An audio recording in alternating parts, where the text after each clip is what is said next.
In the last 1.5 hours, we have brought to a close the JoyNews National Dialogue on Illegal Mining. Yeah, it's brought to a close because the event has ended.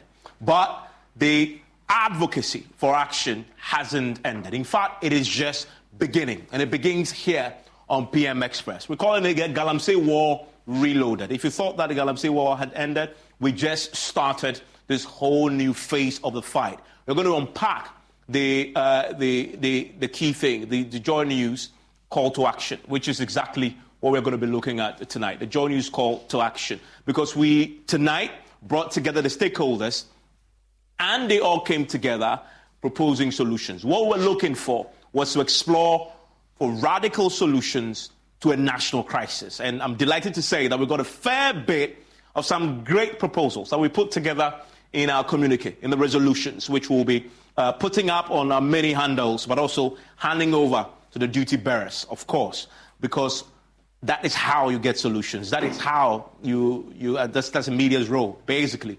And that's what we commit to do, working together. Some of the proposals that have come up that we've seen today. One is inclusive engagement, encouraging involvement from all stakeholders is very key. That stakeholders cannot work in silos. So we saw that at play tonight when you joined us on the JoyNews channel, on radio, on digital platforms across the board, really. Between the Minerals Commission and the Forestry Commission, the directors were there, but you could see that they're not working together as they should. We hear the Minerals Commission talking about, well, it's not our fault that a particular company is in the forest doing illegal mining, although we know this company, and they've called them out. They were hoping that the Forestry Commission will then take the next step of stopping them or making sure that they are prosecuted. But as we know, that company in question, Akonta Mining, they haven't been prosecuted. Nobody knows where the case is. In fact, the director of the Forestry Commission, who was with us on the panel, said the matter was reported to the police and it was sent to Accra and it was sent to the AG's office and they haven't heard anything since, right? So that clearly is an issue. So stakeholders tonight, the JoyNews National Dialogue on Illegal Mining resolved that all stakeholders must work together. We must bring everybody together, researchers and forces. Even those associated with Galamsey themselves must be brought into the conversation at some point so we can explore the solutions.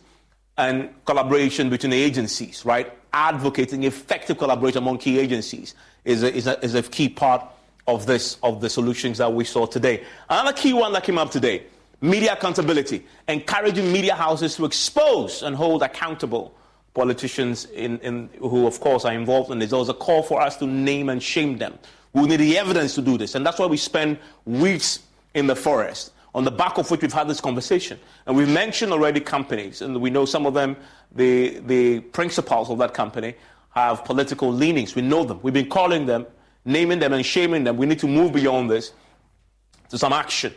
And then we had today, rallying behind President Boateng. Well, but even him was challenged today that when he was there, what did he do? We had to hold them accountable.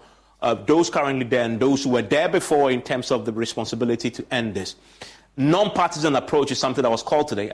Collective action beyond partisan divides. Because politics often has led to a situation where politicians are afraid to really do what is necessary to end illegal mining, right? This is something that the participants at the forum say must end. Local involvement, and I really like this, involving local communities and small-scale miners in task forces targeting illegal mining. And that for me is key. The chiefs themselves must be involved in the fight. The local communities themselves must be involved in the fight. We shouldn't just be sending soldiers from Accra into the communities and asking them to go and eradicate the illegal mining if you don't involve the local communities themselves. And that was a great proposal from today's session. And then we also heard enhanced law enforcement. How many times have we not heard this, but we haven't seen that play out as effectively as we should, right? And we're seeing calls tonight for prosecute those involved. And it is the Minerals Commission CEO himself who was saying this, that yes, Aisha One, we'll talk about Aisha One in quite a great detail because the Deputy Attorney General is my guest tonight, right? Great intervention, great score today. The state finally getting Aisha One convicted and she's going to go behind bars for 4 years, 6 months, right? But as we heard today from the Minerals Commission boss, we need to do more of this. We need to go after the financiers, not just the guys who we find on the Galamsey sites. Let's go behind and get those who are actually financing this, the kingpins, the queenpins, if you like, call them what you may, but those actually behind this, the Aisha ones of this world. Let's get more of them prosecuted. And then civil society participation is key. Encourage civil societies to prioritize the issue and what they do is key. I mean, one of the last time we had a civil society get involved in this particular space, it's as if people are tired. Well, we can be, because this is the most existential threat that we face currently because of its very important nature to our lives. And I call it is environmental terrorism. If you capture it as that, then you know this is one that you cannot joke with, and it's an environmental crime that has been committed on us. And then, of course, the media must play an active role. Everybody else must join in this. The media came together right after the 2016 elections and joined forces. It's fizzled out somehow. We hope that this could be a start of a conversation to that. And then legislative reform. The LI that has been passed, there's a call for it to be repealed, really, because we need to be explicit in prohibiting mining in forest reserves. Explicit, without a shadow of doubt, without any ambiguity. Ban mining in forest reserve. It's simple, really. It's a solution that's been proposed tonight, and we're going to be putting all this together. This is just a summary. It is a tall list of radical solutions proposed tonight that we'll be handing over to the authorities for their consideration. There's more, really, on legal accountability, enforce the legal measures. If we pass a law, let's enforce it, and that is key. And then you talk about targeting financiers. I made that point already. Aisha one is great. We'll talk about that. We'll talk about that pretty shortly. That is a great start. Is it deterrent enough, by the way? Can we expand it beyond Aisha one? Foreigners, locals involved as well, who are really putting a lot of money in this. But then, of course, if you crack down and you succeed, the Minerals Commission board say you can do anything you want. If you don't find alternative livelihoods for those already involved in illegal mining, the youth who are unemployed, you are going to fail because they are desperate, driven by unemployment, really. And that's why they're doing what they're doing, destroying. They become easy targets for people with money to use, just like anything else. That's like terrorism. The guys who actually get to blow themselves up, they get to wear the explosives, the explosive vests, and blow themselves up. They are not those in the high ups in the organization. This is a terrorist organization. Those actually financing it, they rarely get themselves in trouble. You know what Al-Qaeda did. You know the Bin Laden story. You know how he was caught. He was hiding comfortably somewhere in Pakistan when he was caught. Meanwhile, he sent many people to blow themselves up. That is the situation with illegal mining, right? The people who are actually doing this and have money, they are not on the ground, right? But those actually doing it and ready to get into the pits and die, they need something else to take their minds off this, to move the attention of illegal mining. And what is that? Alternative livelihoods. But how do we do this so that it doesn't also become a cover for more destruction to the environment? As many have suggested, the community mining scheme itself hasn't quite fixed the problem. It's actually become a problem. So it's pretty complex process, a complex problem that we've explored today. But this is just 13 of them. There are more than 20 key points that came from this conference today that JoyNews, in partnership with WaterAid and the Chamber of Mines, came together to do. And it's important. What we're going to do is to put all of it out there on our many handles, and then we follow up. When I sit down, we'll start with Aisha one, because at least it is one key block, very tangible, that has happened today. A significant financier, foreigner, has been jailed, right? It is important. We'll discuss it. But then how do we use that as a deterrent? And is it even deterrent enough? Why 4 years, 6 months? Why not 15, why not 25 years, as we've seen in the amended Act of 2019? Stay with me after this. We'll discuss all of that, plus the resolutions.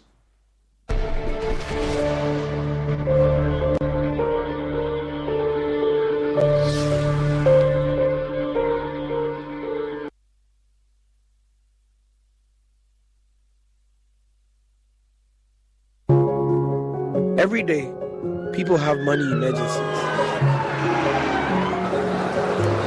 Mom, I I need my school fees. Emergency.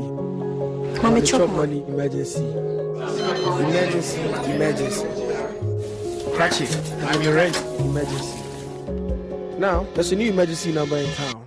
More money, challenge, enjoyment. At the top life we got. Dial star 770 hash for all your money emergencies and chop life. Dial star 770 hash for money emergencies and get easy and quick access to your money, loans, and other banking needs. EcoBank, the Pan-African Bank.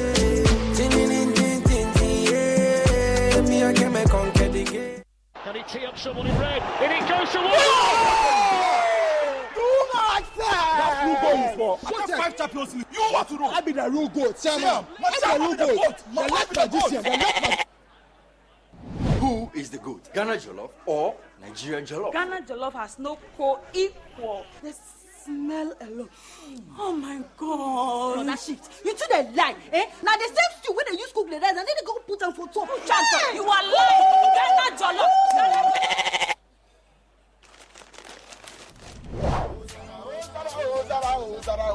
I knew this year. Forget everybody. Yeah, my guy. Put your papa in the jar. Put some respect on the goat. On the goat. The only goat I know lives in Tama. Every year we dey give to you back.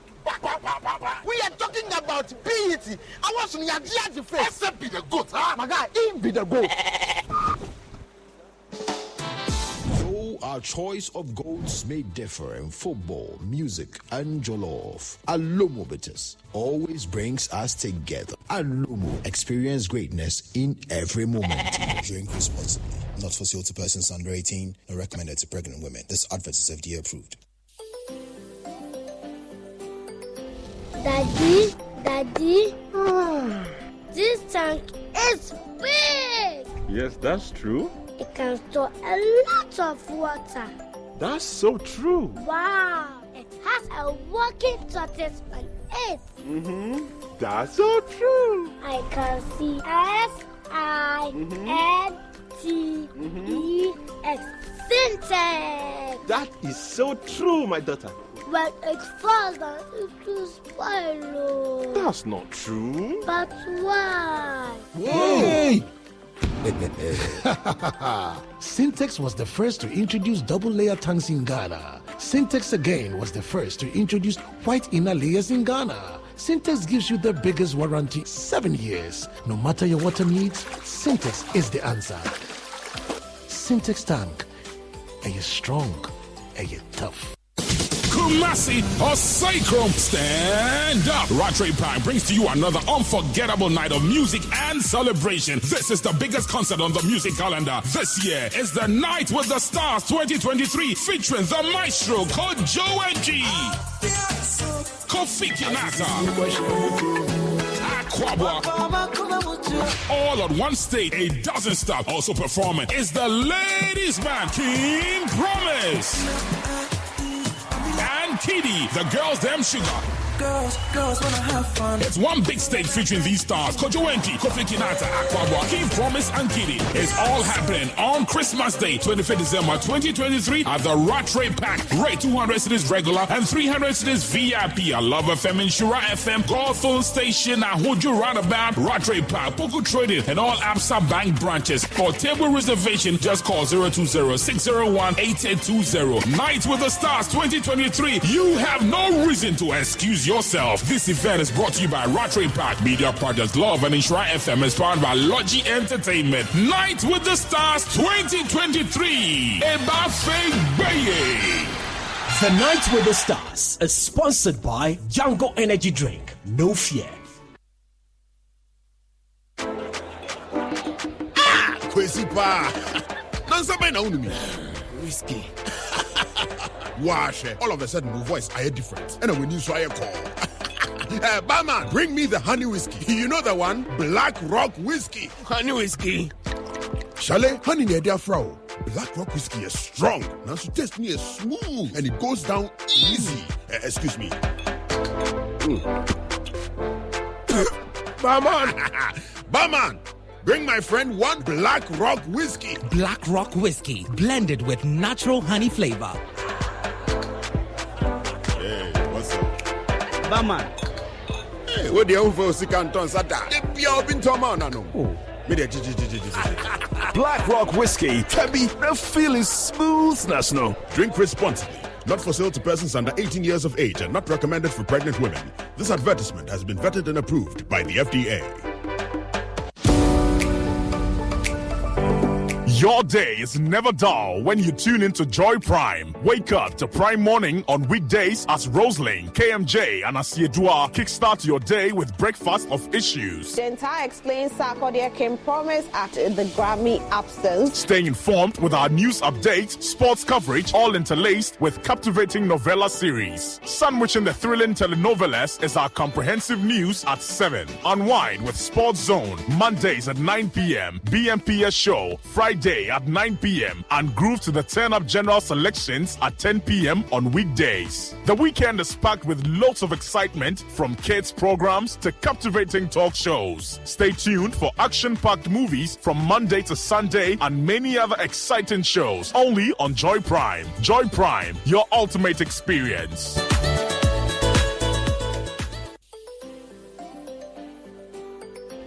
Daddy. This tank is big! Yes, that's true. It can store a lot of water. That's so true. Wow! It has a working tortoise on it. That's so true. I can see S-I-N-T-E-X. Syntax! That is so true, my daughter. When it falls down, it will spoil. That's not true. But why? Hey! Syntex was the first to introduce double-layer tanks in Ghana. Syntex again was the first to introduce white inner layers in Ghana. Syntex gives you the biggest warranty, 7 years. No matter your water needs, Syntex is the answer. Syntex tank. Are you strong? Are you tough?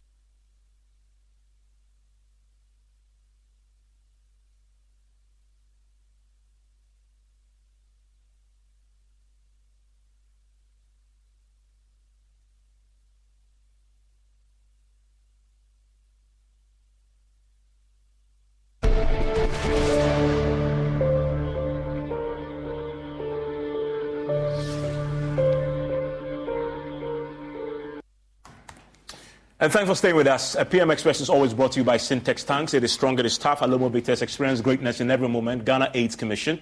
Syntex Tanks is that tank for you because it is the first to introduce a double-layer tank. And now you can have as many layers as you want. Syntex Tanks is first to introduce the white inner layer tanks in Ghana. We now introduce you to the customer specs order, which lets you order any color, size, or preference. Now, Syntex Tank gives you the longest warranty of 7 years, which no other tank gives you in Ghana. So whatever your water consumption, size of project or demand, choose Syntex Tanks. We have agents nationwide. Call them on 0244-335-168 or shop online at syntex.com, syntexgh.com. Are you strong? Are you tough? My guest in the studio with me is Alfred Chianyeboa. He's a Deputy Attorney General. And as you know, they scored a big win today. And so he agreed to join me in the studio to talk. At Grainger, we're for the ones who specialize in saving the day and for the ones who've mastered the art of keeping business moving. We offer industrial-grade supplies for every industry with same-day pickup and next-day delivery on most orders, all backed by real people ready to help. So you can get the right answers and products right when you need them. Call, clickgrainger.com, or just stop by. Grainger, for the ones who get it done. Paid actor portrayal. I didn't see it coming. Life can be so unpredictable. After losing my dad, it made me think about my family if something were to happen to me. The mortgage, car payments, and all the other bills. Even things like our annual summer vacation would be out of reach. I had heard about life insurance through Ethos and how easy it was to get coverage. They were right. I knew it was time to stop putting it off and get life insurance right now. I got on my computer and went to ethoslife.com. In just 10 minutes, I was covered. And boom, family protected. Thanks to Ethos, my family won't have to worry about the bills if the unpredictable happens to me. Ethos, fast and easy online term life insurance. Up to $2 million in coverage with no medical exam. Some policies as low as $1 a day. Answer a few health questions and get your free quote at ethoslife.com/audio. That's ethoslife.com/audio. At Sierra University, we've been empowering students to pursue their goals for over 130 years. From innovative degree programs and helpful tools to campus locations focused on creating community for international students, we can help you find your way forward. We even offer international students 25% off tuition on select degree programs. Visit strayer.edu to learn more. Eligibility rules, restrictions, and exclusions apply. Strayer University is certified to operate in Virginia by Chev and has many campuses, including at 2121 15th Street North in Arlington, Virginia. Does managing your healthcare feel like a full-time job? Bounced from one doctor to the next? All the forms, the bills, the nada bills, the... Press 4 to repeat these options. Does healthcare have to be this way? At Kaiser Permanente, all of us work together to make healthcare easier. And with integrated care and coverage, all you have to do is focus on your health. Learn more at kp.org. Kaiser Permanente, for all that is you. Kaiser Foundation Health Plan of the Mid-Atlantic States Incorporated, 2101 East Jefferson Street, Rockville, Maryland, 20852. Wendy's Peppermint Frosty and Frosty Cream Cold Brew make the perfect gift for anyone in your life. Especially for you. Yeah, this year you're sitting on your own lap and getting yourself what you want. Finally. And now every day this season, unlock 20% off your total when you get any small, medium, or large Frosty in the Wendy's app. So order something from your own wish list this year. Limited time only. Participating U.S. Wendy's with app offer and registration. Applies to menu items only. Taxes and fees excluded. Talk about Aisha 1. But the key question is, how can we use this Aisha 1 conviction to serve as a deterrent? And as you said, as you had the panelists and the audiences and the participants at the JoyNews panel discussions and the national dialogue say they want more of Aisha 1 prosecutions. They just want the guys on the field that the police will just pick up and just bundle and prosecute in jail. They want the financiers, they want the kingpins and the queenpins, call them what you may. And so Aisha 1 is just one. How do we get more of those? Also joining me in the studio is Professor Paul Poku Sampini Osai, who is the Department of Pathology here in USC. You're wondering, how is a pathologist in the conversation on illegal mining? Well, you're pretty short because he's done a lot of work in this area, and he's been sort of getting us to appreciate the devastating impact of this menace on us all. And so that's why he's here with me.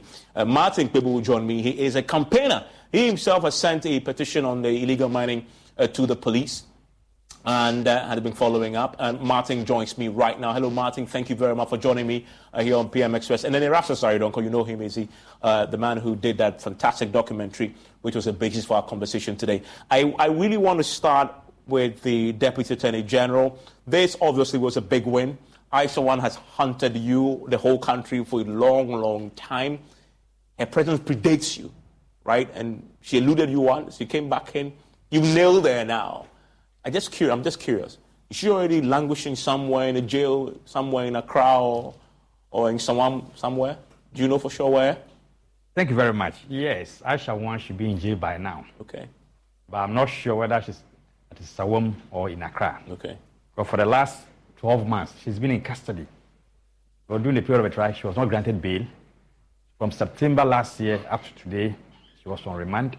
And from today, she will be a prisoner who has been convicted, who has to serve 4 years, 6 months. I see. So in addition to the 4 years, 6 months, if you add the remand that she was on, which is 12 months, you say? 12 months. So that's 5 years in total then? Or did the judge factor that into the Yes, the judge did so. Okay. Our constitutional architecture, if you take Article 14.6, it's been stated that when a judge is passing sentence, she must take into consideration the period spent by the accused person in lawful custody. So in this particular case, the judge noted that and said, having served 12 months plus in lawful custody, she was not married to give her a 5 years maximum sentence, but to reduce it by 6 months and make it 4 years, 6 months. Okay. So was this a maximum sentence under the law you tried her with? Yes, under the law that we tried her with. And under the law that she committed the offenses that we charged her with. The maximum sentence is 5 years. Okay. So that's why she gets 4 years, because of the 12 years remand that she's been on. Okay, great explanation. Let me bring you Martin. Martin, you've been a campaigner on this Aisha 1 matter too. We saw the verdict handed down tonight. What's your reaction to it? So I'm a bit muted, for lack of a better word. I say so because, you see, Evans, under the current law at 995, right? The punishment for such an offense usually is a minimum of 20 years and then a maximum of 30 years.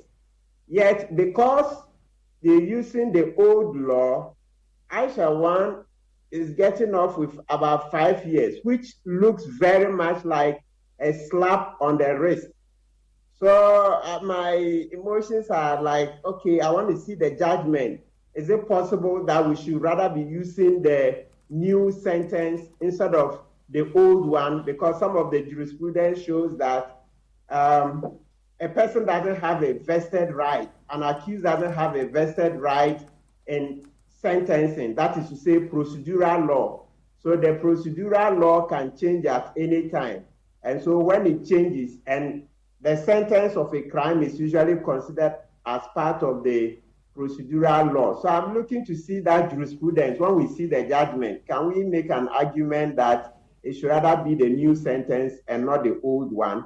Sometimes it's good to try because, Aisha 1 must really face the full rigors of the law. I would have thought if we could use, of course, I must also say that the new law is a bit too stiff, but in the middle, somewhere around 10 years, looks more like it. But Evans, let me quickly add that Aisha 1's one is even better than ours. Like you mentioned earlier, we petitioned against Chairman Woodme and Bosiaku, MPP chairman, and over 1 year, the CID boss hasn't taken the case to court. You mean this is the Akonta mining matter? Akonta mining, yes. We've made several appeals to DCOP Faustina and Kofi that she must take this case to court. Evans, even just this evening, your program at Labadi, the National Dialogue on Galamsey, Martin Eisi, the CEO of MINCOM, the Minerals Commission, repeated that, look, they still stand where they are, that they never gave Akonta Mining any mining lease to go into the Tano Nimri forest. This evening, today, 4th December 2023, Martin Eisi repeated it, that they still stand where they are. They never gave Akonta Mining any mining lease to go into the Tano Nimri forest. So what is it about the case that Madame Ando Kofi, who is also even a lawyer at the same time, what is she scared of? What is rocket science about it? And Erastus has the full footage. You see the damage. From Paul Boateng's report also has pictures of some of the damage.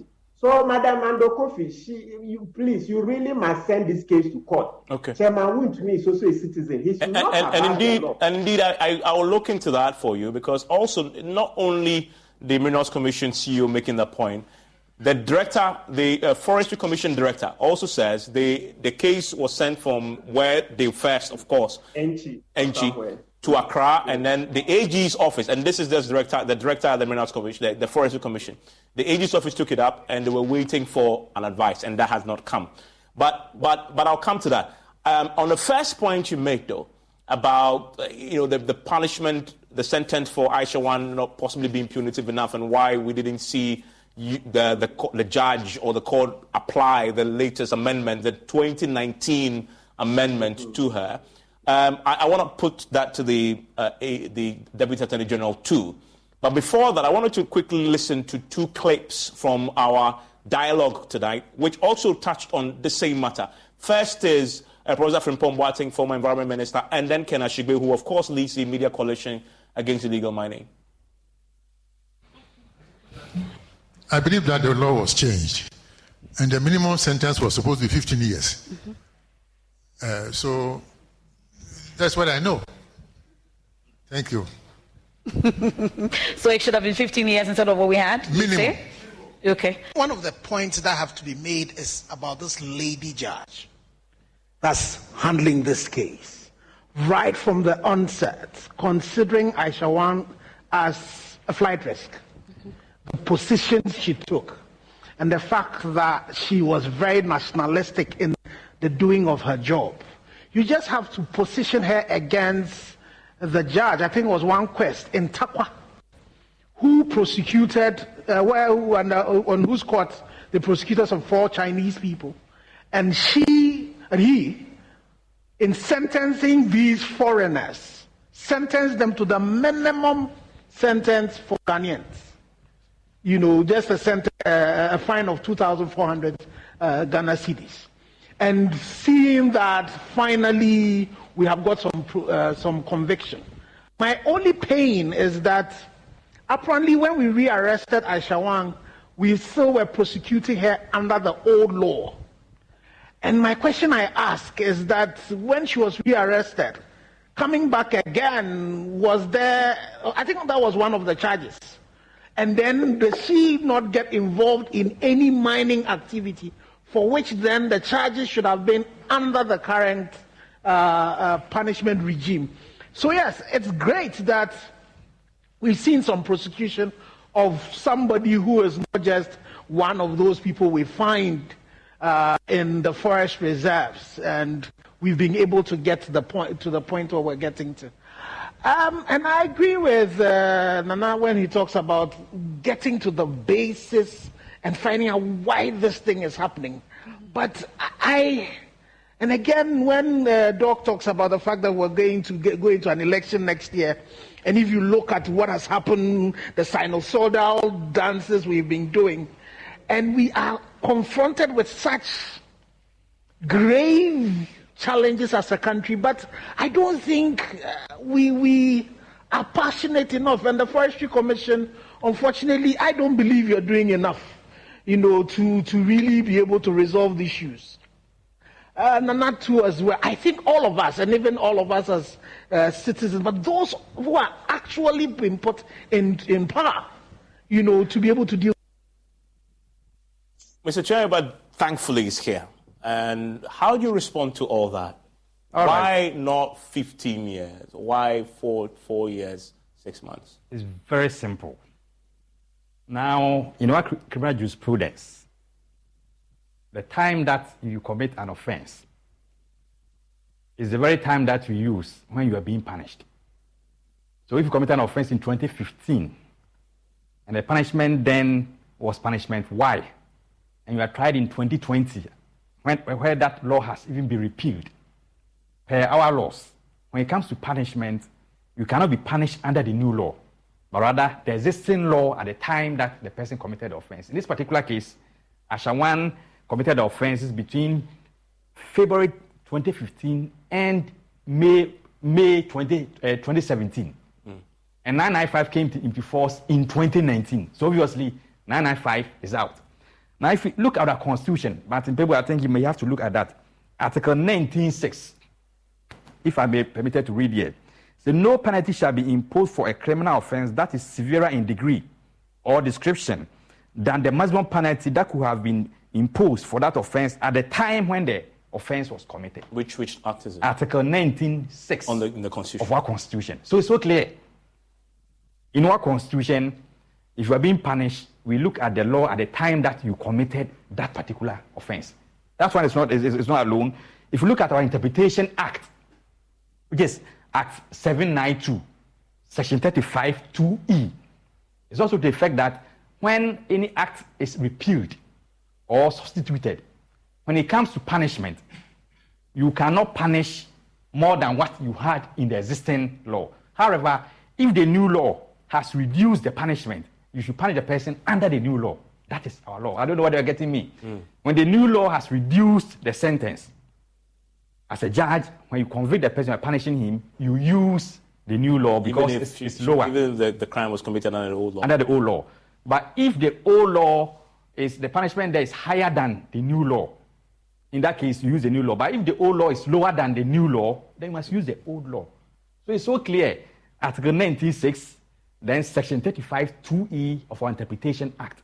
So the judge actually digested these two provisions and came to a conclusion that she had no option than to punish Ashawan under. So this boiled down to when the crime was committed. Exactly. So let me ask then. Ashawan was rearrested in 2022. And when she was rearrested, and the narrative around her rearrest was that she had returned into this country, although we had sent her away in 2018, and she was engaged in illegal mining. So when we rearrested her, why didn't we use the new law, the amended act, which was passed in 2019? When we arrested her last year, there was no evidence that when she came back to Ghana, she committed illegal mining offenses. No evidence. Did you look for it? Oh, yes. No evidence. As I speak, if there's any evidence that when she came back, she was engaged in illegal mining, that would have been another She was arrested somewhere in Ashanti region. In September, in the Ashanti region. In the Ashanti region. Yes. She was definitely, I mean, without even knowing what the evidence said. The law must have been involved in some form of illegal mining. mining. The law is about evidence, but not speculation. Do you have evidence that when she came back in 2022, she was into illegal mining? The state must find the evidence. We didn't get it. Did the police investigate it? Nothing of that sort. Did you just automatically just use the old offense? You see, let me give you this information. This is a case where citizens of this land actually helped us in prosecuting this lady. We had farmers, about 6 of them, who came to court testify that Ashawan came to them, bargained with them for their land, sometimes 1 acre, half acre, for her to do illegal mining activities. Apart from this piece of evidence, immigration also came in. They dealt with the issue of immigration.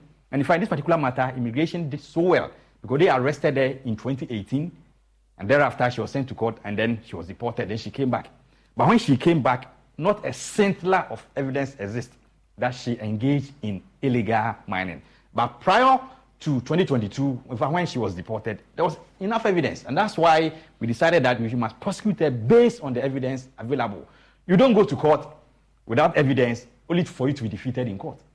We are officers of the law, officers of the court.